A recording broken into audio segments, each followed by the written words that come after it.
Hello aspirants, welcome to unlock GS academy. चलिए start करते हैं डेली न्यूज़पेपर एमसीक्यू सीरीज को, जिसमें हम न्यूज़पेपर के एग्जाम ओरिएंटेड इंपॉर्टेंट न्यूज़ को मल्टीपल चॉइस क्वेश्चन के द्वारा कवर करते हैं।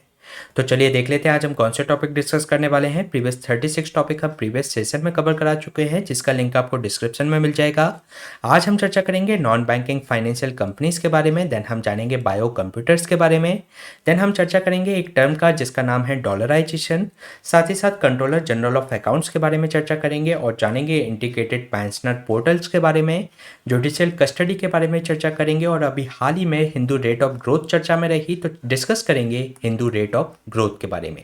तो चलिए स्टार्ट करते हैं आज का इंपॉर्टेंट सेशन। ये क्वेश्चन आपका नॉन बैंकिंग फाइनेंशियल कंपनी से संबंधित है, जिसके रिगार्डिंग आपको 3 स्टेटमेंट दिए गए हैं। फर्स्ट स्टेटमेंट में आपसे कहा गया है कि जो एनबीएफसी है एक कंपनी होती है जो कि रजिस्टर्ड होती है कंपनीज एक्ट 1956 के अंतर्गत, और ये ऑफर करती है वेरियस बैंकिंग सर्विसेज को, लेकिन इसके अंतर्गत इसको बैंकिंग लाइसेंस प्राप्त नहीं होता। सेकेंड स्टेटमेंट में आपसे कहा गया है कि एनबीएफसी पार्ट होता है पेमेंट एंड सेटलमेंट सिस्टम का, जिसके कारण से ये चेक इशू कर सकता है। थर्ड स्टेटमेंट में बात की गई है कि जो डिपॉजिट इंश्योरेंस जो फैसिलिटी प्रोवाइड की जाती है deposit insurance and credit guarantee corporation के द्वारा, तो ये जो फैसिलिटी है वह एनबीएफसी के लिए भी अवेलेबल है। तो इसके रिगार्डिंग आपको करेक्ट आंसर फाइंड आउट करना है। तो चलिए देख लेते हैं इसका आंसर।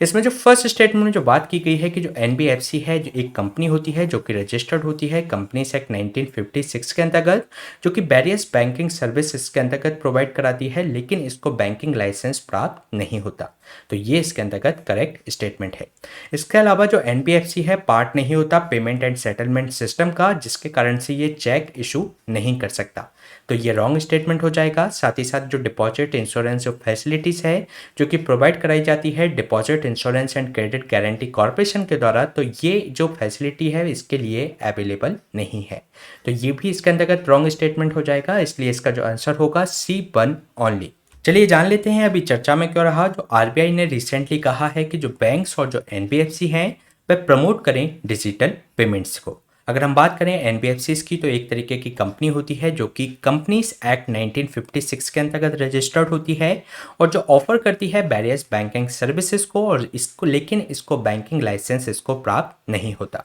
साथ ही साथ एक तरीके से जो बैंकिंग रेगुलेशन है और जो स्टेट अथॉरिटी के द्वारा जो ओवरसाइट किया जाता है उसके अंतर्गत ये एनबीएफसीज नहीं आती, जैसे कि ट्रेडिशनल बैंक आते हैं। साथ ही साथ अगर हम बात करें एनबीएफसीज के एग्जांपल्स के बारे में, तो इन्वेस्टमेंट बैंक हो गए, मॉर्गेज जो लेंडर्स हो गए, money market funds, insurance companies, hedge funds, साथ ही साथ प्राइवेट इक्विटी फंड्स और पीयर टू पीयर जो लेंडर्स होते हैं वह एनबीएफसीज के रूप में जाने जाते हैं।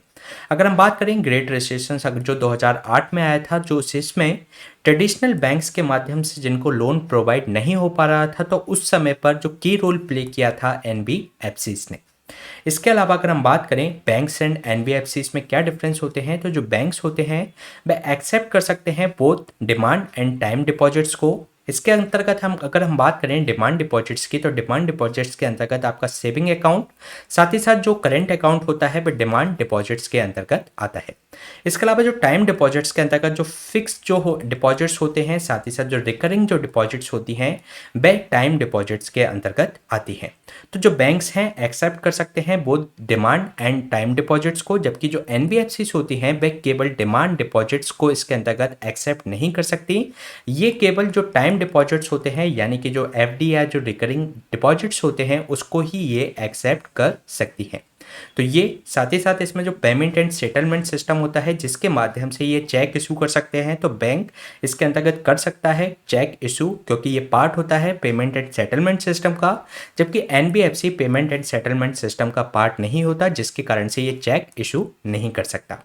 इसके अलावा जो डिपॉजिट इंश्योरेंस जो फैसिलिटी प्रोवाइड की जाती है डीआईसीजीसी के माध्यम से, तो ये अवेलेबल है बैंक्स के लिए, लेकिन एनबीएफसीज के लिए ये अवेलेबल नहीं है। इसके अलावा अगर हम बात करें इसके रेगुलेशंस के बारे में, तो जो एनबीएफसीज के जो वेरियस फंक्शंस हैं, एरिया ऑफ फंक्शंस हैं, उसके माध्यम से इसकी जो रेगुलेटरी जो अथॉरिटी है उसके माध्यम से इनको रेगुलेट किया जाता है। अगर हम बात करें आरबीआई एक्ट 1934 की, जिसके अंतर्गत इनको रजिस्टर्ड, साथ ही साथ इससे संबंधित पॉलिसी और इनकी डायरेक्शंस, इंस्पेक्शंस या रेगुलेशंस और सुपरवाइज करना, साथ ही साथ जो एनबीएफसीज के अंतर्गत जो एक्सरसाइज है उसका सर्विलेंस करना, तो उसके लिए ये 50-50 क्राइटेरिया पर ये काम करता है, जिसके अंतर्गत जो आरबीआई 50% और जो आपके प्रिंसिपल बिजनेस इसको एक तरीके से रेगुलेट करता है।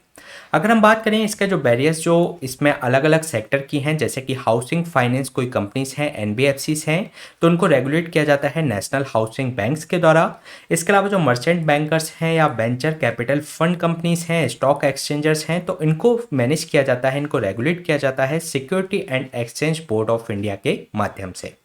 इसके अलावा जो अगर कोई इंश्योरेंस कंपनी है तो इनको रेगुलेट किया जाता है जो एडा है, यानी कि insurance regulatory and development authority के माध्यम से। इसके अलावा जो चीट फंड है उनकी जो रेस्पेक्टिव स्टेट गवर्नमेंट्स के जो लॉ बने हुए हैं उनके द्वारा इनको रेगुलेट किया जाता है, और जो निधि कंपनीज हैं उनको रेगुलेट किया जाता है मिनिस्ट्री ऑफ कॉर्पोरेट अफेयर के माध्यम से।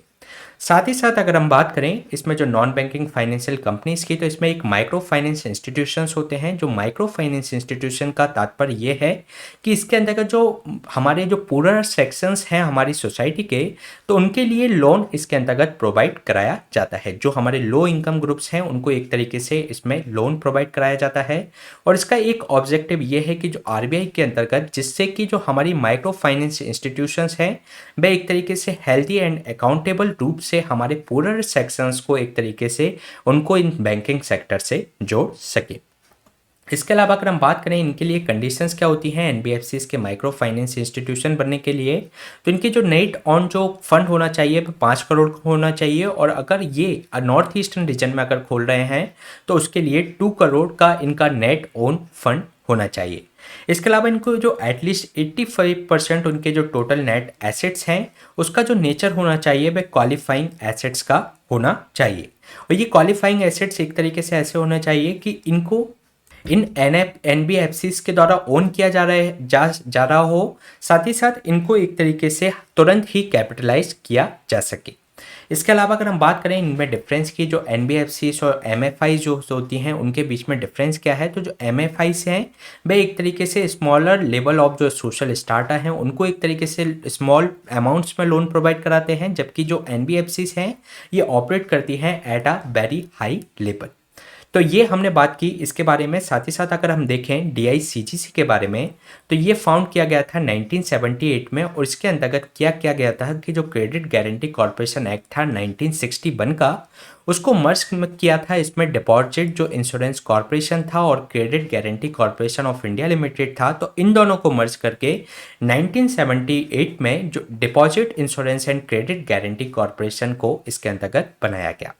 ये जो फुल्ली ओन्ड सब्सिडरी है रिजर्व बैंक ऑफ इंडिया की, जो कि एक तरीके से डिपॉजिट जो जमा होते हैं उस पर इंश्योरेंस ये प्रोवाइड कराती है, और ये एक तरीके का 5 लाख तक का ही ये एक इंश्योरेंस प्रोवाइड कराती है। जैसे कि आपके अकाउंट में डिपॉजिट है 1 करोड़ रुपए, तो ये केवल 5 लाख तक को ही एक तरीके से इंश्योर करती है। यानी कि अगर कोई बैंक बैंकरप्ट होता है तो उस स्थिति में आपको इसमें आपके कितना भी अमाउंट हो उसकी जगह आपको केवल 5 लाख रुपए ही इसके अंतर्गत मिलेंगे। इसके अलावा जो डीआईसीजीसी के अंतर्गत जो डिपॉजिट इंश्योरेंस जो कवरेज है वह इसके अंतर्गत मैंडेटरी है सभी बैंक्स के लिए, जिसमें लोकल बैंक्स, कोऑपरेटिव बैंक्स, साथ ही साथ जो रीजनल रूरल बैंक्स आते हैं, और जो फॉरेन बैंक्स हैं जो कि इंडिया के अंतर्गत रिसाइड हैं, तो उनको इसके अंतर्गत मैंडेटरी है कि वह इसके अंतर्गत इंश्योरेंस कवरेज ले। साथ ही साथ इसमें जो टाइप ऑफ डिपॉजिट है जिसको ये एक्सक्लूड करता है, तो जो गवर्नमेंट डिपॉजिट्स होते हैं अदर कंट्रीज के, तो इसके अंतर्गत उनको एक्सक्लूड किया जाता है। साथ ही साथ जो फेडरल और जो स्टेट गवर्नमेंट्स के जो डिपॉजिट्स हैं उसको ये इंश्योर नहीं करता।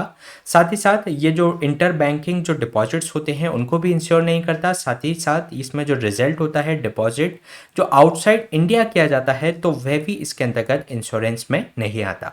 और अगर ऑफिशियली अगर किसी को एक्सक्लूड कर दिया गया है आरबीआई के प्रायर कंसेंट पर, तो उस एंटिटी को भी इसके अंतर्गत इंश्योर नहीं किया जाएगा। तो ये क्वेश्चन हमने डिस्कस किया एनबीएफसी से संबंधित। चलिए चलते हैं नेक्स्ट क्वेश्चन पे। नेक्स्ट क्वेश्चन है आपका बायो कंप्यूटर से संबंधित, जिसके रिगार्डिंग आपको 3 स्टेटमेंट दिए गए हैं। फर्स्ट स्टेटमेंट में आपसे कहा गया है कि इसके अंतर्गत जो ब्रेन का कल्चर किया जाता है इन द लैब के अंतर्गत, और इसको कपल कर दिया जाता है रियल वर्ल्ड सेंसर्स और इनपुट आउटपुट डिवाइस से।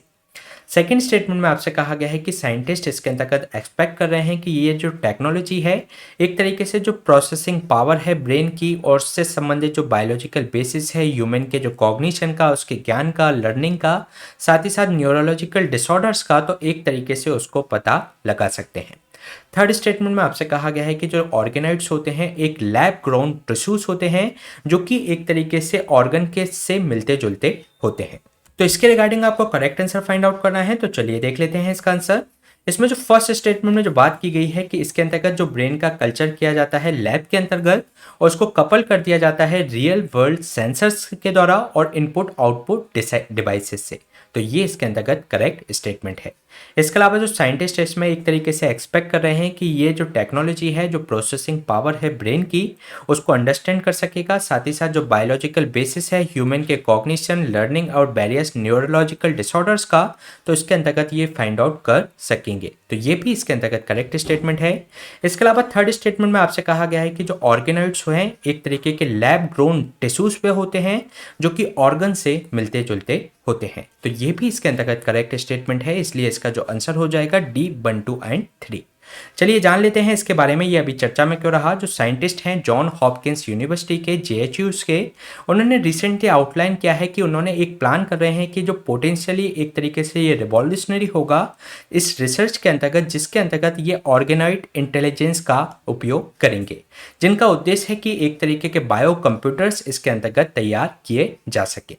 अगर हम बात करें बायो कंप्यूटर्स की, तो एक तरीके से इसमें जो ब्रेन का कल्चर किया जाता है लैब के अंतर्गत और उसको कपल कर दिया जाता है जो रियल वर्ल्ड के हमारे जो सेंसर्स हैं और जो इनपुट आउटपुट डिवाइसेस हैं उससे। इसके अलावा इसमें एक साइंटिस्ट एक्सपेक्ट कर रहे हैं कि ये हमारी जो ब्रेन की पावर है या जो ब्रेन की जो कॉग्निशन, लर्निंग और जो वेरियस जो न्यूरोलॉजिकल डिसऑर्डर्स हैं उसको आइडेंटिफाई करने में ये एक मदद करेंगे। तो इसमें जो बायो कंप्यूटर्स बनाने में ऑर्गेनॉइड इंटेलिजेंस का काम लिया जाएगा। तो अगर हम बात करें ऑर्गेनॉइड्स क्या होते हैं, तो ऑर्गेनॉइड्स एक तरीके के ग्रुप ऑफ सेल्स होते हैं जिनको एक तरीके से मिलाकर ऑर्गन जो लैब में ग्रो किया जाता है। जैसे कि हमारा जो शरीर है जिसके अंतर्गत सेल मिलकर कई सारे जो सेल मिलकर एक टिश्यू का डेवलपमेंट करते हैं, टिश्यू मिलकर कई सारे एक ऑर्गन बनाते हैं और फिर ऑर्गन कई सारे ऑर्गन मिलकर एक ऑर्गन सिस्टम को बनाते हैं और फिर ये जो ऑर्गन सिस्टम है हमारी पूरी बॉडी का निर्माण करते हैं। तो इसी तरीके से जो ऑर्गेनॉइड होते हैं एक तरीके के ग्रुप ऑफ सेल्स होते हैं जिनको लैब में ग्रो किया जाता है। और इसमें किन सेल्स का यूज किया जाता है, इसमें यूज किया जाता है स्टेम सेल्स का, और स्टेम सेल्स के अंतर्गत भी इसमें जो इन्फ्यूज्ड जो प्लूरिपेटेंट जो स्टेम सेल्स होते हैं उसका यूज करके इनको लैब में ग्रो किया जाता है। स्टेम सेल्स को आप एक तरीके से एक जादुई सेल के रूप में जान सकते हैं जिसके अंतर्गत ये जो स्टेम सेल्स होते हैं किसी भी ऑर्गन के अंतर्गत एक तरीके से ये कन्वर्ट हो सकते हैं। स्टेम सेल्स के माध्यम से हम हार्ट बना सकते हैं, ब्रेन तैयार कर सकते हैं, साथ ही साथ इसके अंतर्गत जो किडनी का भी इसके अंतर्गत डेवलपमेंट किया जा सकता है स्टेम सेल्स की मदद से। इसके अलावा इन स्टेम सेल्स को एम्ब्रियो से लेकर यानी कि भ्रूण से लेकर इनको फिर इसमें लैब के अंतर्गत इनको ग्रो किया जाता है और ये जो स्टेम सेल्स हैं किसी भी ऑर्गन में इसको कन्वर्ट किया जा सकता है। इसके अलावा अगर हम बात करें हमारा एक ब्रेन का पार्ट होता है सेरिब्रल कॉर्टेक्स, तो उसको भी इस स्टेम सेल के माध्यम से लैब के अंतर्गत बनाया जा चुका है। साथ ही साथ जो हमारे न्यूरॉन्स होते हैं उसको भी लैब में इसके अंतर्गत जनरेट किया जा चुका है। तो जो सिंपली जो ऑर्गेनॉइड्स क्या होते हैं, जो लैब में ग्रो किए जाने वाले ऑर्गन्स को ऑर्गेनॉइड्स कहा जाता है। और इसमें ये ध्यान रखिएगा ये जो ऑर्गेनॉइड्स होते हैं ये जो हमारा जो एक्चुअल जो ऑर्गन है उसका एक तरीके से फोटोकॉपी नहीं होता,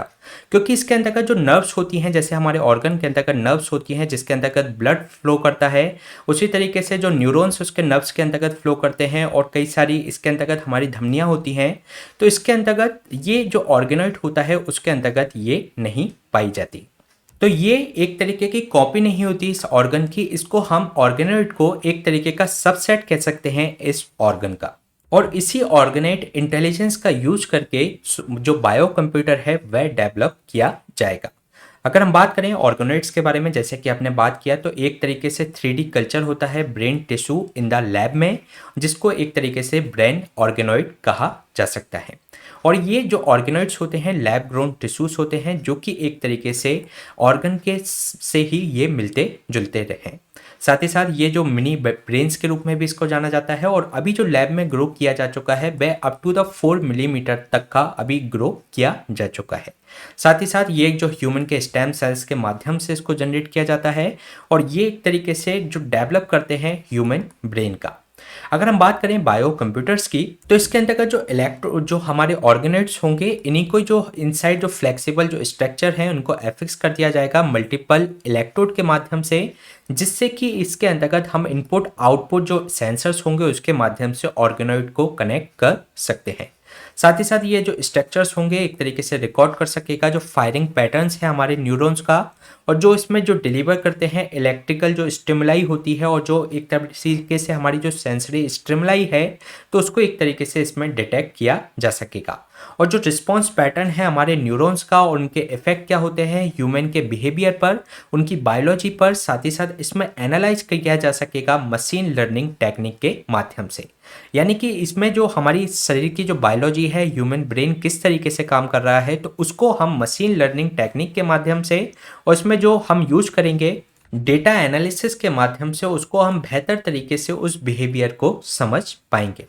इसके अलावा ये इस तरीके से होगा, इसमें एक ऑर्गेनॉइड्स लगा होगा, ऑर्गेनॉइड्स में इसमें इनपुट दिया जाएगा जिसके अंतर्गत आपका इलेक्ट्रिकल सिग्नल्स हो सकता है। साथ ही साथ इसमें जो ऑप्टी इसके अंतर्गत दिया जा सकता है एक लाइट के थ्रू, तो इसमें कई सारे इनपुट्स दिए जा सकेंगे। साथ ही साथ इसमें कॉम्प्लेक्स जो बायोलॉजिकल इनपुट्स हैं वह भी इसके अंतर्गत इनपुट्स के रूप में दिए जा सकते हैं और फिर इसके अंतर्गत जो आउटपुट प्राप्त होगा उसकी जैसे कि इमेज के रूप में, और इस तरीके से इसमें जो भी आउटपुट प्राप्त होंगे उसको माइक्रोस्कोपिक व्यू में हम इसमें देख सकते हैं। साथ ही साथ बिग डेटा एनालिटिक्स के माध्यम से उसको ऑब्जर्व कर सकते हैं और जो ह्यूमन ब्रेन का जो बिहेवियर है उसको बेहतर तरीके से हम पता लगा सकते हैं, तो जिससे कि हमारे जो न्यूरोलॉजिकल जो डिसऑर्डर्स हैं उसकी भी इसके अंतर्गत पहचान की जा सकती है। इसके अलावा अगर हम बात करें ये अपॉर्चुनिटी है बायो कंप्यूटर्स की, तो ये एक तरीके से जो ब्रेन जो ऑर्गेनॉइड्स हैं एक तरीके से डेवलप किए जाते हैं स्टेम सेल्स के माध्यम से। तो ये एक जो न्यूरो डिजेनरेटिव जो डिसीज़ होती है व्यक्ति के अंतर्गत जैसे कि पार्किंसंस डिसीज़ हो गई या जो आपकी अलग से जो माइक्रोसेफेली होती है जीका वायरस के अंतर्गत, तो इस तरीके की डिसीज़ को उसमें क्या परिवर्तन आते हैं ब्रेन के अंतर्गत तो उसको इसके अंतर्गत फाइंड आउट किया जा सकता है। इसके अलावा ये जो ऑर्गेनॉइड होंगे एक तरीके से खुलासा करेंगे जो बेसिस है हमारे ह्यूमन कॉग्निशन का, उसके ज्ञान का, उसकी लर्निंग का, साथ ही साथ उसकी मेमोरी का, तो उसके बारे में भी इन ऑर्गेनॉइड्स के माध्यम से पता लगाया जा सकेगा। और जो ड्रग डेवलपमेंट है पैथोलॉजी के अंतर्गत जो हमारे न्यूरो डेवलपमेंटल और जो डिजेनरेटिव जो डिसीजेस होती हैं जैसे कि पार्किंसंस और जो माइक्रोसेफेली जो डिसीज़ होती है तो उसको एक तरीके से उनसे संबंधित ड्रग का भी इसमें डेवलपमेंट उसके माध्यम से किया जा सकेगा, क्योंकि इन डिसीज से संबंधित बेहतर डेटा हमारे पास होगा, उसको हम बेहतर तरीके से पहचान कर पाएंगे, तो उसके अकॉर्डिंगली ही उसमें ड्रग का डेवलपमेंट भी उसके अनुसार ही कर पाएंगे। इसके अलावा जो ऑर्गेनॉइड जो है उसका एक फ़ायदा ये भी है कि जो हमें एनिमल पर जो अभी हमें ड्रग का जो एक्सपेरिमेंट करना होता है तो जो एनिमल की जगह हम इन ऑर्गेनॉइड्स को बनाकर उनको एक स्पेसिफिकली उस ड्रग का उस पर एक्सपेरिमेंट किया जा सकता है, जो कि एक एनिमल लवर के लिए एक बहुत अच्छा इसके अंतर्गत बेनिफिट है। साथ ही साथ अगर हम बात करें अगर किसी व्यक्ति के बॉडी में कोई ऑर्गन खराब हो जाता है जैसे कि उसकी किडनी काम नहीं कर रही है तो इसको एक तरीके से ऑर्गेनॉइड के माध्यम से डेवलप करके उसको एक तरीके से किडनी उसमें दूसरी लगाई जा सकती है। इसको किडनी के जो डोनर है उसका इसमें वेट नहीं करना पड़ेगा जो कि काफ़ी ज़्यादा मुश्किल होता है। तो ये सारे फायदे हैं बायो कंप्यूटर्स और ऑर्गेनॉइड्स के। तो ये क्वेश्चन हमने डिस्कस किया बायो कंप्यूटर्स के बारे में। चलिए चलते हैं नेक्स्ट क्वेश्चन पे। नेक्स्ट क्वेश्चन है एक टर्म डॉलराइजेशन से संबंधित है जिसके रिगार्डिंग आपको दो स्टेटमेंट दिए गए हैं। फर्स्ट स्टेटमेंट में आपसे कहा गया है कि डॉलराइजेशन एक जब कोई कंट्री एक तरीके से रिकॉग्नाइज करती है यूएस डॉलर को as a medium of exchange के रूप में और लीगल टेंडर के रूप में अपनी करेंसी के साथ में या उस करेंसी अपनी करेंसी को हटाकर डोमेस्टिक करेंसी के रूप में, तो ये इसके अंतर्गत फर्स्ट स्टेटमेंट में कहा गया है, इसको डॉलराइजेशन कहा जाता है। सेकंड स्टेटमेंट में आपसे कहा गया है कि जो डॉलराइजेशन है एक तरीके से बेनिफिट करता है और साथ ही साथ एक तरीके से इसका नुकसान भी है, क्योंकि ये जो टिपिकली एक तरीके से इन्हेंस कर देता है मॉनेटरी एंड इकोनॉमिक स्टेबिलिटी को, लेकिन नेसेसरली ये एक तरीके से इन्वॉल्व कर देता है उसकी जो इकोनॉमिक ऑटोनॉमी है और उसकी मॉनेटरी पॉलिसी पर, तो उसके अंतर्गत वह खो देता है। तो इसके रिगार्डिंग आपको करेक्ट स्टेटमेंट फाइंड आउट करना है, तो चलिए देख लेते हैं इसका आंसर। इसमें जो फर्स्ट स्टेटमेंट में जो बात की गई है कि डॉलराइजेशन एक तरीके की टर्म होती है जिसके अंतर्गत जो कंट्री होती है वह यूएस डॉलर को एक मीडियम ऑफ एक्सचेंज के रूप में एक तरीके से रिकॉग्नाइज करती है, उसको लीगल टेंडर घोषित कर देती है, या तो अपनी करेंसी के साथ में या अपनी करेंसी को हटाकर डॉलर को ही मीडियम ऑफ एक्सचेंज बना लेती है। तो ये इसके अंतर्गत करेक्ट स्टेटमेंट है। इसके अलावा जो डॉलराइजेशन को अपनाने के कुछ बेनिफिट्स और कॉस्ट भी हैं, यानी कि इसके घाटे भी हैं, जैसे कि एक तरीके से ये एनहेंस कर देता है मॉनेटरी एंड इकोनॉमिक स्टेबिलिटी को, साथ ही साथ ये इन्वॉल्व कर देता है loss of economic autonomy in the monetary policy पे। तो ये भी इसके अंतर्गत करेक्ट स्टेटमेंट है, इसलिए इसका जो आंसर हो जाएगा सी बोथ 1 एंड 2। चलिए जान लेते हैं इसके बारे में। रिसेंटली जो लेबनान जो कंट्री है उसने अडॉप्ट किया है डॉलराइजेशन एट इट्स करेंसी, जो कि एक तरीके से पूरी तरीके से खत्म हो चुकी थी। अगर हम बात करें डॉलराइजेशन की, तो एक तरीके से जब कोई कंट्री इसके अंतर्गत रिकॉग्नाइज कर लेती है यूएस डॉलर को as a medium of exchange, as a legal tender, तो उस अपनी करेंसी के साथ में या उस करेंसी को हटाकर एक डोमेस्टिक करेंसी के रूप में, तो उसको डॉलराइजेशन इसके अंतर्गत कहा जाता है। ये एक तरीके से करेंसी सब्स्टिट्यूशन के रूप में आप समझ सकते हैं। ये जो डॉलराइजेशन है यूजुअली एक तरीके से कंट्री अपनी ऑन करेंसी को एक तरीके से काफ़ी ज़्यादा लॉस में है, उसके usefulness as a medium of exchange के रूप में एक तरीके से हाइपर इन्फ्लेशनरी हो गई है, इनस्टेबिलिटी आ गई है, तो उस दौरान पर ये एक तरीके से मीडियम ऑफ एक्सचेंज के रूप में डॉलराइजेशन को अपनाते हैं। एक तरीके से इसके बेनिफिट हैं, जैसे कि हमने बात की, एक तरीके से ये स्टेबिलिटी ले आ जाता है, जो इकोनॉमिक स्टेबिलिटी, साथ ही साथ ये एक लॉस ऑफ जो इकोनॉमिक ऑटोनॉमी थी उसकी अपनी करेंसी पर, वह एक तरीके से खो देता है। तो इस तरीके से कोई कंट्री होती है रिमूव कर देती है अपनी ओन करेंसी को और यूज करती है डॉलर को as a medium of exchange, as a legal tender. तो ये इसमें डॉलराइजेशन होता है। तो ये किसने अपनाया है? लेबनान ने। अगर हम बात करें लेबनान की, तो लेबनान ये जो मेडिटेरियन सी पर इसका कोस्ट लगता है, साथ ही साथ ये सीरिया और इजराइल से भी अपनी बाउंड्री शेयर करता है। तो इसके मैप भी काफ़ी इंपॉर्टेंट है, तो ये आप देख सकते हैं। तो ये क्वेश्चन हमने डिस्कस किया डॉलराइजेशन से संबंधित। चलिए चलते हैं नेक्स्ट क्वेश्चन पे। नेक्स्ट क्वेश्चन है आपका कंट्रोलर जनरल ऑफ अकाउंट से संबंधित, जिसके रिगार्डिंग आपको 3 स्टेटमेंट दिए गए हैं। फर्स्ट स्टेटमेंट में आपसे कहा गया है कि जो कंट्रोलर जनरल ऑफ अकाउंट है in the department of expenditure in the ministry of finance, ये एक प्रिंसिपल अकाउंटिंग एडवाइजर होता है गवर्नमेंट ऑफ इंडिया का। तो इसके अलावा सेकेंड स्टेटमेंट में जो बात की गई है कि ये जो कंट्रोलर जनरल ऑफ अकाउंट है कॉन्स्टिट्यूशनल बॉडी है। थर्ड स्टेटमेंट में आपसे कहा गया है कि जो एनुअल अप्रोप्रिएशन जो अकाउंट्स होते हैं सिविल, साथ ही साथ यूनियन फाइनेंस जो अकाउंट्स होते हैं सबमिट किए जाते हैं पार्लियामेंट में on the advice of controller and auditor general of India, यानी कि कैग की सिफारिश पर। तो इसके रिगार्डिंग आपको करेक्ट आंसर फाइंड आउट करना है, तो चलिए देख लेते हैं इसका आंसर।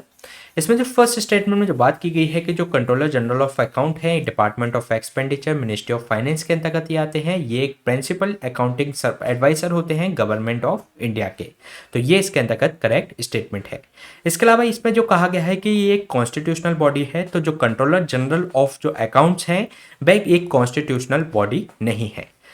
तो इसके लिए ये सेकेंड स्टेटमेंट रॉन्ग हो जाएगा। इसके अलावा जो एनुअल जो अप्रोप्रिएशन अकाउंट होता है सिविल और जो यूनियन फाइनेंस जो अकाउंट्स होता है सबमिट किया जाता है पार्लियामेंट में on the advice of CAG की सिफारिश पर, तो ये इसके अंतर्गत करेक्ट स्टेटमेंट है। इसलिए इसका जो आंसर हो जाएगा बी 1 एंड 3 ओनली। चलिए जान लेते हैं अभी चर्चा में क्यों रहा। जो कंट्रोलर जनरल हैं, अभी एक नए कंट्रोलर जनरल ऑफ अकाउंट को इसके अंतर्गत अपॉइंट किया गया है, इस कारण से ये अभी चर्चा में रहे। ये जो है एक डिपार्टमेंट ऑफ जो एक्सपेंडिचर होता है मिनिस्ट्री ऑफ फाइनेंस के अंतर्गत, और ये प्रिंसिपल अकाउंटिंग एडवाइजर होता है गवर्नमेंट ऑफ इंडिया का। ये जो कंट्रोलर जनरल ऑफ अकाउंट है एक तरीके से ड्राइव इसके जो मैंडेट है जो आर्टिकल 150 है जो कॉन्स्टिट्यूशन के अंतर्गत आता है, तो उसके अंतर्गत जो पावर है उसको इसके को पावर मिली हुई है। और इसका जो बिजनेस है एक तरीके से जो incorporated in the allocation of business rules 1961 के माध्यम से इसका एक तरीके से ड्यूटीज एंड रेस्पॉन्सिबिलिटीज इसको मिली हुई है,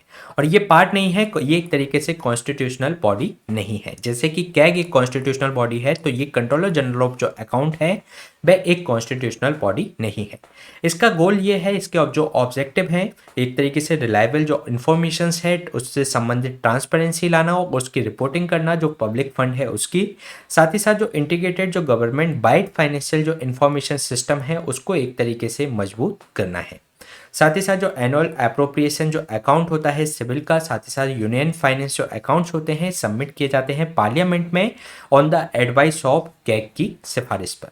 इसके अलावा अगर हम इसके फंक्शंस की बात करें तो ये जो पॉलिसीज हैं relating to the general principles क्या होंगे, साथ ही साथ प्रोसीजर्स क्या होंगे अकाउंटिंग के सेंट्रल एंड स्टेट गवर्नमेंट के लिए, तो उनसे संबंधित ये पॉलिसीज को फॉर्मुलेट करता है। साथ ही साथ ये एडमिनिस्टर करता है जो प्रोसेस है payment receipt and accounting in central civil ministries and departments के अंतर्गत। इसी तरीके से ये प्रिपेयर करता है, कंसोलिडेट करता है, सबमिट जो मंथली एंड एनुअल जो अकाउंट्स होते हैं सेंट्रल गवर्नमेंट के उनको कोऑर्डिनेट करता है, असिस्ट करता है introduction of management accounting system को इन मिनिस्ट्रीज एंड डिपार्टमेंट्स के अंतर्गत।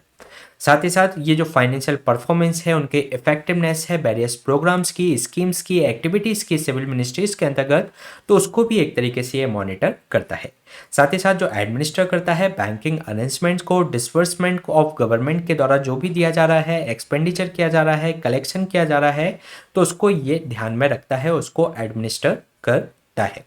इसके अलावा अगर हम बात करें कैग के बारे में, तो कैग का जो इस तरीके से किस तरीके से अभी जो कैग हमें दिखता है वह किस तरीके से अस्तित्व में आया, तो उसके बारे में अगर हम चर्चा करें तो जो ऑफिस ऑफ द जो अकाउंटेंट जनरल है फर्स्ट टाइम इसको इस्टेब्लिश किया गया था 1858 में, और ये वही ईयर था जब ब्रिटिश ने एक तरीके से एडमिनिस्ट्रेटिव कंट्रोल ले लिया था जो ईस्ट इंडिया कंपनी से इंडिया के अंतर्गत। और 1860 में जो सर एडवर्ड जो ड्रॉमंड थे वो उनको अपॉइंट किया गया था फर्स्ट ऑडिटर जनरल के रूप में। इसी बीच इसका जो रिस्ट्रक्चर किया गया और उसको ऑडिटर जनरल ऑफ इंडिया के रूप में इसको कहा जाने लगा, साथ ही साथ auditor and accountant general of government of India के रूप में उसको जाना गया। 1866 में क्या हुआ, जो पोजीशन थी उसको फिर से रीनेम किया गया और कंट्रोलर जनरल ऑफ अकाउंट्स के रूप में उनको कहा गया, और 1884 में उनको रीडिजाइन करते हुए controller and auditor general of India के रूप में उनकी पहचान की गई। अगर हम बात करें जो गवर्नमेंट ऑफ इंडिया एक्ट जो 1919 का जो एक्ट था जिसको मॉन्टेग्यू जो चेम्सफोर्ड जो सुधार थे उसके रूप में जाना जाता है, तो इसके अंतर्गत जो ऑडिटर जनरल इस तरीके से इंडिपेंडेंट बना दिया गया गवर्नमेंट से, साथ ही साथ इसको एक स्टैट्यूटरी बैकिंग भी इसको प्रोवाइड कराई गई। साथ ही साथ जो गवर्नमेंट ऑफ इंडिया एक्ट 1935 आया 1919 के बाद में, तो उसने एक फर्दर स्ट्रेंथन किया इसकी पोजीशंस को, ऑडिटर जनरल की पोजीशन को बाय द एक तरीके से इन्होंने ऑडिटर जो जनरल थे प्रोविंस के अंतर्गत, यानी कि जो प्रांतों में जो ऑडिटर जनरल थे उनका भी एक तरीके से के द्वारा सेटअप किया गया। साथ ही साथ ये जो एक्ट था वो डिस्क्राइब करता था अपॉइंटमेंट एंड सर्विस जो प्रोसीजर क्या रहेंगे उसके बारे में ब्रीफ ओवरव्यू देता था, इनकी ड्यूटीज ऑफ द जो ऑडिटर जनरल ऑफ इंडिया थे उनके बारे में। तो ये तो बात हो गई 1935 तक। इसके बाद अगर हम बात करें जो अकाउंट और ऑडिट जो ऑफिसर था जो कि 1936 में एक तरीके से प्रोवाइड कराता था डिटेल अकाउंटिंग और ऑडिटिंग फंक्शंस को ऑडिटर जनरल को। अगर हम बात करें ये जो अरेंजमेंट था एक तरीके से 1947 तक बना रहा, और आफ्टर द इंडिपेंडेंस क्या हुआ, जो आर्टिकल 148 जो लेकर आए अंडर द ऑफ द जो 1949 का जो इंडियन कॉन्स्टिट्यूशन के अंतर्गत, जो कि प्रोवाइड करता था establishment of controller and auditor general को इसके अंतर्गत अपॉइंट किया जाना था, किसके द्वारा, प्रेसिडेंट के द्वारा। इसके अलावा जो कैग का जो जुरिस्डिक्शन था वह एक तरीके से एक्सटेंड कर दिया गया 1958 में जम्मू एंड कश्मीर पे, और 1971 में क्या हुआ, जो सेंट्रल गवर्नमेंट ने एक इनेक्ट किया एक एक्ट को जिसका नाम था controller and auditor general duties power and condition of service act 1971, और इस एक्ट के माध्यम से जो कैग को रिस्पॉन्सिबल बनाया गया both accounting and auditing duties के लिए for the central and state government, दोनों की ये अकाउंटिंग करेगा और दोनों की ये ऑडिटिंग करेगा। लेकिन 1976 में क्या किया, जो कैग था उसको एक तरीके से इसके जो अकाउंटिंग फंक्शंस थे उससे इसको रिलीफ दे दिया गया, और अब जो कैग का जो काम है केवल उसको ऑडिटिंग का ही उसका एक तरीके से ड्यूटीज है। और इसमें ये ध्यान रखिएगा जो इनको जो ड्यूटीज और उनकी जो पावर्स दी गई हैं वे कॉन्स्टिट्यूशन के माध्यम से नहीं, बल्कि जो सेंट्रल गवर्नमेंट ने जो एक्ट बनाया है controller and auditor general duties powers and condition of service act 1971, तो उसके माध्यम से इनको इनकी पावर्स दी गई हैं। इसके अलावा अगर हम बात करें इनके जो कॉन्स्टिट्यूशनल प्रोविजंस हैं हमारे इस संविधान के अंतर्गत, तो उसमें आर्टिकल 148 के अंतर्गत ये एक तरीके से ब्रॉडली डील्स करता है कैग की अपॉइंटमेंट से संबंधित, क्या उनकी ओथ रहेगी, क्या उनकी कंडीशंस ऑफ सर्विस रहेगी। इसके अलावा आर्टिकल 149 के अंतर्गत ये उनकी duties and power of controller and auditor general of India की एक तरीके से डिफाइन करता है। साथ ही साथ जो आर्टिकल 150 है एक तरीके से जो अकाउंट्स हैं यूनियन एंड स्टेट्स के किस फॉर्म में रखे जाएंगे, ये जो कैग की सिफारिश पर प्रेसिडेंट के द्वारा इनको निर्धारित किया जाएगा। साथ ही साथ आर्टिकल 151 के अंतर्गत जो इसके अंतर्गत ये कहा गया है कि जो रिपोर्ट्स होंगी controller and auditor general of India की relating to the account of union, और इसको सबमिट किया जाएगा प्रेसिडेंट को, और इसके अंतर्गत ये जो रिपोर्ट होगी उसको प्रेसिडेंट पार्लियामेंट के अंतर्गत पेश करेगा। इसी के अलावा जो स्टेट गवर्नमेंट से संबंधित जो रिपोर्ट होंगी उनको राज्यपाल को दिया जाएगा, और वहाँ की जो लेजिस्लेचर के अंतर्गत राज्यपाल के द्वारा उनको पेश किया जाएगा। इसके अलावा इसी से संबंधित एक आर्टिकल 279 है, ये एक तरीके से कैलकुलेशन करता है नेट प्रोसीड्स की, ये एक तरीके से सर्टिफाई करता है controller and auditor general of India के द्वारा, और इसका जो सर्टिफिकेट दे दिया जाता है अगर कैग के द्वारा तो वह फाइनल इसके अंतर्गत होता है। साथ ही साथ जो थर्ड शेड्यूल है सेक्शन 4 ऑफ द जो थर्ड शेड्यूल है कॉन्स्टिट्यूशन ऑफ इंडिया की, तो वह प्रिस्क्राइब करता है कि इनकी ओथ और इनकी अफर्मेशन क्या रहेंगी बाय द जजेस and supreme court of the जो रहेंगे वह कंट्रोलर एंड जो ऑडिटर जनरल ऑफ इंडिया हैं वह जब ऑफिस में आजम करेंगे, अपने ऑफिस को ये धारण करेंगे, तो उस समय उनको क्या ओथ दिलवाई जाएगी। इसके अलावा 6 शेड्यूल से संबंधित भी इस शेड्यूल के अंतर्गत जो डिस्ट्रिक्ट काउंसिल्स होंगी या रीजनल काउंसिल्स होंगी तो उनको भी इसके अंतर्गत कैग प्रिस्क्राइब करेगा कि जो भी की प्रेसिडेंट के द्वारा की जाएगी,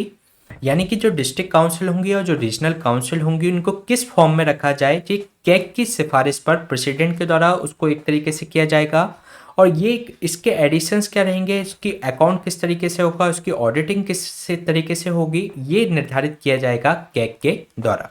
साथ ही साथ इसमें जो रिपोर्ट होगी इससे रिलेटेड उसके अकाउंट से संबंधित तो उसको सबमिट किया जाएगा गवर्नर के समक्ष, जो कि वहाँ की जो काउंसिल होगी उसके पास ये उस रिपोर्ट को पेश करेगा। इसके अलावा संविधान के अंतर्गत कैग को एक तरीके से इंडिपेंडेंट रूप में बनाए रखने के लिए कुछ प्रावधान किए गए हैं, जैसे कि कई सारे प्रोविजंस हैं कि कैग अपॉइंट किया जाएगा प्रेसिडेंट के द्वारा by the warrant under his hand seal के द्वारा, और जो इसका जो टेन्योर रहेगा उसका 6 ईयर या 65 ईयर जो इसकी एज है उसके जो भी इसमें से पहले होगा वहां तक इसका टेन्योर रहता है। साथ ही साथ इसमें जो कैग होगा उसको रिमूव किया जा सकता है प्रेसिडेंट के द्वारा only in accordance with the procedure जो मेंशन किया गया है कॉन्स्टिट्यूशन के अंतर्गत, जो कि एक तरीके से जो मैनर होगा जो सुप्रीम कोर्ट के जज को जिस तरीके से हटाया जाता है उसी तरीके से इनको हटाया जाएगा। साथ ही साथ वे इनएलिजिबल होंगे अगर जब वे रिटायर हो जाते हैं तो उसके बाद सेंट्रल गवर्नमेंट के अधीन या किसी भी गवर्नमेंट के अधीन वे किसी भी तरीके का ऑफिस धारण नहीं कर सकते। इसके अलावा जो कैग है एक तरीके से डेमोक्रेटिक जो सिस्टम है गवर्नमेंट ऑफ इंडिया का, जिसमें सुप्रीम कोर्ट और इलेक्शन कमीशन ऑफ इंडिया और जो यूपीएससी है एक इम्पोर्टेंट रोल प्ले करता है, तो उसी तरीके से कैग भी एक इम्पोर्टेंट रोल प्ले करता है। और इसके अंतर्गत कोई भी मिनिस्टर कैग को एक तरीके से पार्लियामेंट में रिप्रेजेंट नहीं कर सकता। इसके साथ ही इनका जो सैलरी और जो अदर जो सर्विसेज कंडीशंस रहेंगी उसके अंतर्गत किसी भी तरीके का डिसएडवांटेजेस उसके अंतर्गत उनकी अपॉइंटमेंट के बाद उसमें चेंज नहीं किया जा सकता। उनकी जो एडमिनिस्ट्रेटिव जो पावर होंगी, उनकी जो कंडीशंस ऑफ सर्विस रहेंगी, वह इसके अंतर्गत जो इंडियन ऑडिट या अकाउंट डिपार्टमेंट के अंतर्गत जो सर्व करेगा वह इनके द्वारा कंसल्ट के माध्यम से ही प्रेसिडेंट के द्वारा निर्धारित की जाती है। इनके जो एडमिनिस्ट्रेटिव जो एक्सपेंस होंगे ऑफिस ऑफ कैग की वे एक तरीके से जिसके अंतर्गत उनकी सैलरीज हो गई, अलाउंसेस हो गए, पेंशंस हो गई, वे कंसोलिडेटेड जो फंड ऑफ इंडिया है उस पर ये चार्ज हैं और एक तरीके से उन पर वोट नहीं किया जा सकता। तो संविधान के अंतर्गत जो कैग की इंडिपेंडेंसी को सुनिश्चित करने के लिए कई सारे प्रावधान ये किए गए हैं। तो ये हमने बात की कंट्रोलर जनरल ऑफ अकाउंट्स के बारे में। चलिए चलते हैं नेक्स्ट क्वेश्चन पे। नेक्स्ट क्वेश्चन है आपका इंटीग्रेटेड पेंशनर पोर्टल के बारे में, जिसके रिगार्डिंग आपको 2 स्टेटमेंट दिए गए हैं। फर्स्ट स्टेटमेंट में आपसे कहा गया है कि ये डिपार्टमेंट ऑफ पेंशनर्स और जो पेंशंस एंड पेंशनर्स हैं वेलफेयर हैज इसके अंतर्गत उनके डिसाइड करने के लिए ऑल द पेंशन जो पोर्टल्स हैं इसके अंतर्गत इंटीग्रेट किए गए हैं सिंगल इंटीग्रेटेड पेंशनर पोर्टल के अंतर्गत। सेकंड स्टेटमेंट में आपसे कहा गया है कि ये जो पोर्टल है एक तरीके से एक्ट करेगा, वन स्टॉप सॉल्यूशंस होगा फॉर द ऑल पेंशनर्स के लिए, और इनके लिए जो ज़रूरत होगी कि इनका जो बनाया गया है वह किसके साथ में बनाया गया है, वह विद द कैनरा बैंक के कोलैबोरेशन के माध्यम से इसको डेवलप किया गया है। तो इसके रिगार्डिंग आपको करेक्ट स्टेटमेंट फाइंड आउट करना है, तो चलिए देख लेते हैं इसका आंसर। इसमें जो फर्स्ट स्टेटमेंट में बात की गई है कि जो department of pensions and pensioners हैं, एक उनके वेलफेयर्स के लिए जो ऑल द जो पेंशन पोर्टल हैं इसके अंतर्गत इंटीग्रेट कर दिए गए हैं as a integrated pensioner portal के रूप में। तो ये इसके अंतर्गत करेक्ट स्टेटमेंट है। इसके अलावा ये जो पोर्टल है एक वन स्टॉप सॉल्यूशन तैयार कर दिया गया है ऑल पेंशनर्स के लिए, जिसको डेवलप किया गया है in the collaboration with SBI bank, ना कि कैनरा बैंक। तो ये इसके अंतर्गत रॉन्ग स्टेटमेंट हो जाएगा, इसलिए इसका जो आंसर होगा ए वन ओनली। चलिए जान लेते हैं इसके बारे में। जो डिपार्टमेंट ऑफ पेंशन एंड जो पेंशनर्स हैं उनके जो पेंशनर्स के वेलफेयर्स के लिए एक तरीके से एक पोर्टल तैयार किया गया है, इंटीग्रेटेड पेंशनर्स पोर्टल। और ये एक तरीके से जो 18 जो पेंशनर जो डिस्पर्सिंग जो बैंक पोर्टल्स थे उनको कंबाइन करके एक तरीके से ये पोर्टल तैयार किया गया है, जिसको डेवलप किया गया है with the collaboration with SBI के माध्यम से, जिस पर सारी जो सर्विसेज हैं इस पर ही उनको जो पेंशनर्स हैं उसको इसके अंतर्गत मिल जाएगी, जिसमें उनका जो फॉर्म 16 होता है या जो अदर जो उनकी जो शिकायतें होती है पेंशन से संबंधित, तो वही इसके अंतर्गत उनको इस पर मिल सकेंगे। साथ ही इसमें कोई वो अपना बैंक चेंज कराना चाहते हैं या सबमिशन करना है उनको लाइफ सर्टिफिकेट का या डेथ सर्टिफिकेट का, तो इस तरीके की जो स्लिप्स वगैरह इस पर वह एक तरीके से इस पोर्टल पर आसानी से कर सकते हैं। तो ये क्वेश्चन हमने डिस्कस किया इंटीग्रेटेड पेंशनर पोर्टल से संबंधित। चलिए चलते हैं नेक्स्ट क्वेश्चन पे। नेक्स्ट क्वेश्चन है जुडिशियल कस्टडी से संबंधित है, जिसके रिगार्डिंग आपको 3 स्टेटमेंट दिए गए हैं। फर्स्ट स्टेटमेंट में आपसे कहा गया है कि इन जुडिशियल कस्टडी के अंतर्गत जो पर्सन होता है अंडर द रिस्पॉन्सिबिलिटी होती है मजिस्ट्रेट के अंतर्गत, जबकि जो प्रेजेंट जो मैनुअल्स होता है वह एक तरीके से जो रूटीन उसका जो कंडक्ट होता है पर्सन का वह प्रिजन मैनुअल्स के माध्यम से होता है। सेकेंड स्टेटमेंट में आपसे कहा गया है कि जो पुलिस कस्टडी के अंतर्गत रिक्वायर होता है कि एक्यूज को जो बिफोर द मजिस्ट्रेट पेश किया जाए 24 आवर के अंतर्गत। थर्ड स्टेटमेंट में आपसे कहा गया है कि इन पुलिस कस्टडी के अंतर्गत पर्सन के पास कोई राइट नहीं होता लीगल काउंसिल पाने का। तो इसके रिगार्डिंग आपको करेक्ट आंसर फाइंड आउट करना है, तो चलिए देख लेते हैं इसका आंसर। इसमें जो फर्स्ट स्टेटमेंट में जो बात की गई है कि इन जुडिशियल कस्टडी के अंतर्गत पर्सन जो कि अंडर द रिस्पॉन्सिबिलिटी में रहता है मजिस्ट्रेट की, और जबकि इसके जो डेली जो कंडक्ट होते हैं वह प्रेजेंट जो मैनुअल्स होता है उसके द्वारा किए जाते हैं। तो ये इसके अंतर्गत करेक्ट स्टेटमेंट है। इसके अलावा जो पुलिस कस्टडी के अंतर्गत जो इसमें एक्यूज्ड को उसको 24 घंटे के अंतर्गत जो मजिस्ट्रेट के सामने इसके अंतर्गत पेश करना होता है, तो ये भी इसके अंतर्गत करेक्ट स्टेटमेंट है। थर्ड स्टेटमेंट में जो बात की गई है कि पुलिस कस्टडी में पर्सन पर कोई राइट नहीं होता लीगल काउंसिल यानी कि वकील से सलाह करने का, तो ये इसके अंतर्गत रॉन्ग स्टेटमेंट है, क्योंकि इसके अंतर्गत उसको ये अधिकार होता है कि वह अपने लीगल काउंसिल से एक तरीके से अपने सजेशन ले सके। तो ये इसके अंतर्गत रॉन्ग स्टेटमेंट है, इसलिए इसका जो आंसर हो जाएगा ए 1 एंड 2 ओनली। चलिए चलते हैं इसके बारे में कि ये अभी चर्चा में क्यों रहा। जो दिल्ली का जो राउस एवेन्यू जो कोर्ट है एक तरीके से जो फॉर्मर जो दिल्ली डेप्यूटी चीफ मिनिस्टर्स हैं जो मनीष सिसोदिया, तो उनको जुडिशियल कस्टडी में इसके अंतर्गत भेज दिया गया है जो उन पर करप्शन केस है उसके रिगार्डिंग।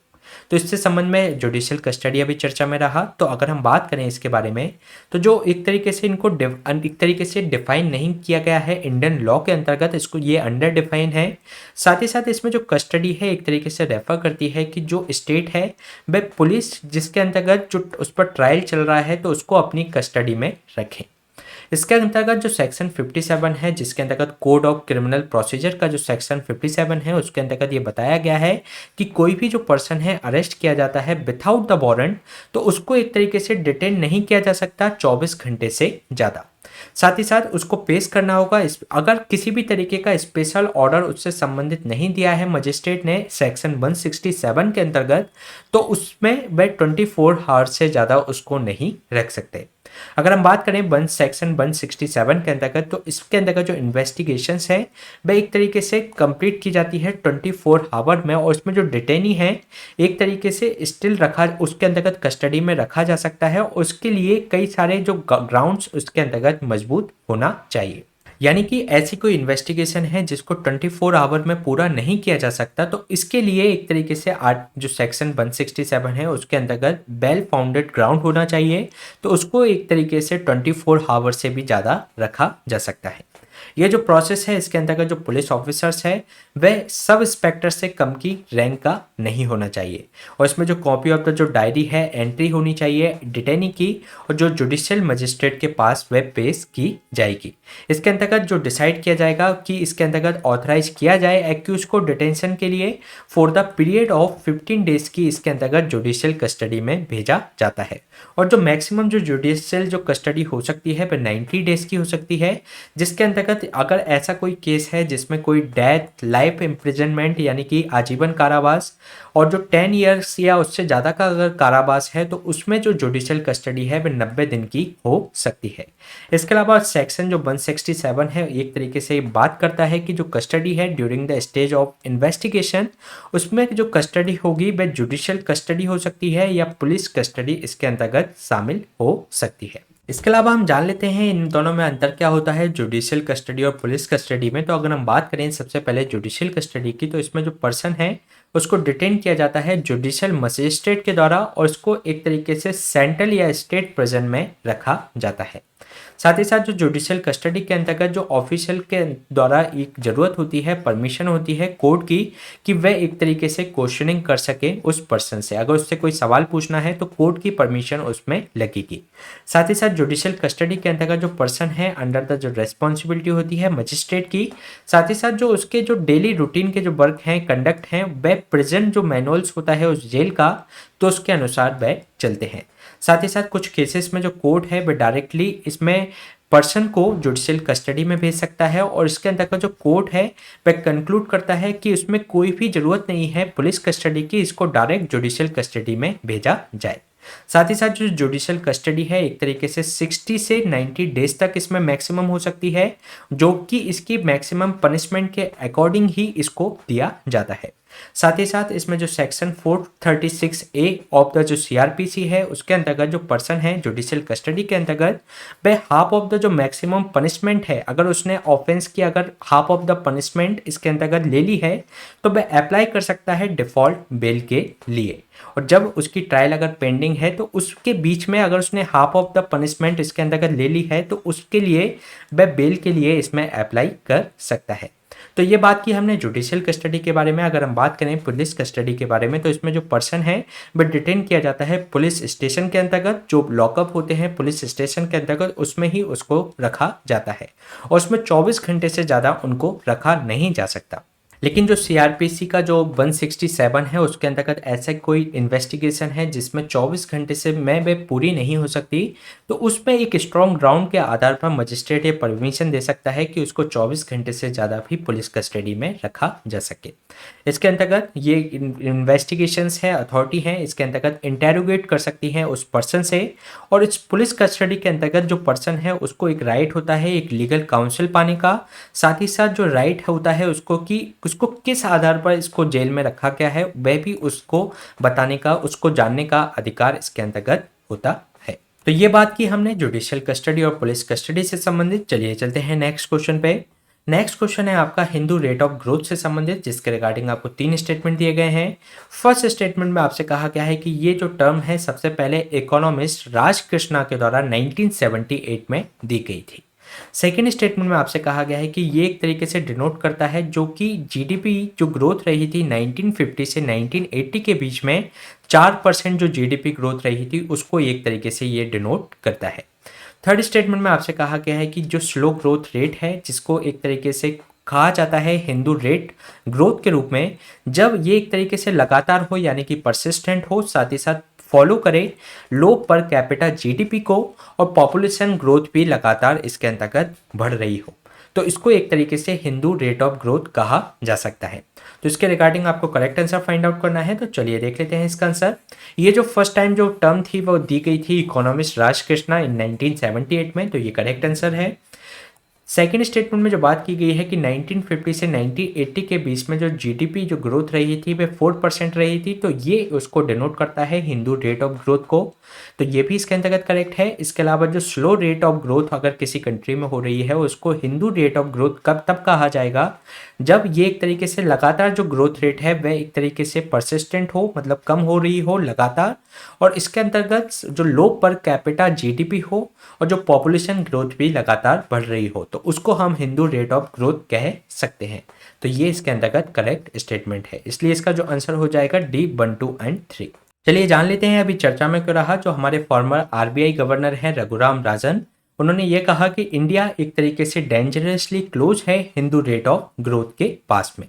अगर हम बात करें इस रिपोर्ट की, तो फर्स्ट टाइम इसको जो कॉइन किया गया था इकोनॉमिस्ट राज कृष्णा के द्वारा 1978 में, और एक तरीके से ये डिनोट करता है जो 1950 से 1980 के बीच में जो जीडीपी ग्रोथ 4% के आसपास रही, तो उसको एक तरीके से इतनी कम ग्रोथ को ये हिंदू रेट ऑफ ग्रोथ के रूप में संदर्भित करता है। ये एक तरीके से यूजुअली जो फ्यूल किया जाता है जो प्राइवेट सेक्टर इन्वेस्टमेंट है वह कम है, साथ ही साथ रेट ऑफ इंटरेस्ट भी लगातार बढ़ रहा है, और जो ग्लोबल इकोनॉमी है वह भी स्लो है, तो उसको एक तरीके से ये उससे और ज़्यादा ये बढ़ती है। साथ ही साथ ये जो स्लो ग्रोथ रेट है उसको हिंदू रेट ऑफ ग्रोथ तब कहा जाता है जब ये लगातार परसिस्टेंट हो, साथ ही साथ फॉलो हो लो पर कैपिटा जीडीपी और पॉपुलेशन ग्रोथ भी इसके अंतर्गत बढ़ रही हो।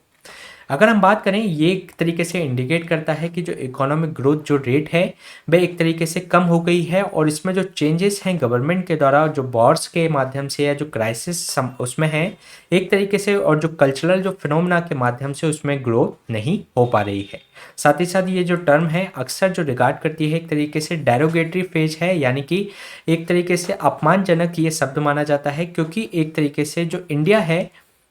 वह अपना इकोनॉमिक पोटेंशियल को पूरी तरीके से यूज नहीं कर पा रहा, उस पर वह ग्रोथ नहीं कर पा रहा, तो ये एक तरीके से एक अपमानजनक फ्रेज माना जाता है। साथ ही साथ ये एक तरीके से इंडिकेट करता है कंट्री को कि वह एक तरीके से satisfied with the slower growth जो रेट चल रही है उसमें वह कंट्री एक तरीके से सेटिस्फाइड है। और इसका अगर जो क्रिटिसिज्म किया जाता है इस टर्म को लेके, तो जो अर्लियर जो इकोनॉमिस्ट थे वह इस टर्म को यूज करते थे हिंदू के रूप में, और एक तरीके से उनका जो बिलीफ है जो हिंदूज का कर्मा और भाग्य पर, तो वे एक तरीके से स्लो ग्रोथ को दर्शाते थे। लेकिन लेटर क्या किया, इसमें जो कनेक्शन थे हिंदू के साथ इसको जोड़कर इसको स्लो ग्रोथ रेट को वे एक तरीके से गवर्नमेंट की प्रोटेक्शनिस्ट और जो इंटरवेनिस्ट जो पॉलिसीज थी उसके संदर्भ में इसको देखा गया, ना कि उनके जो बिलीफ होते थे कर्म और भाग्य पे उसके अपेक्षा जो गवर्नमेंट के द्वारा जो संरक्षणवादी और जो इंटरवेनिस्ट जो पॉलिसीज अपनाई जा रही थी वह इसके पीछे एक महत्वपूर्ण कारण था स्लोअर ग्रोथ का। तो ये क्वेश्चन हमने डिस्कस किया हिंदू रेट ऑफ ग्रोथ से संबंधित। इसी तरीके के सेशन हम आपके बीच में लाते रहेंगे। आप हमसे इस टेलीग्राम चैनल से भी जुड़ सकते हैं। Please stay tuned, subscribe the unlock GS academy. Thank you.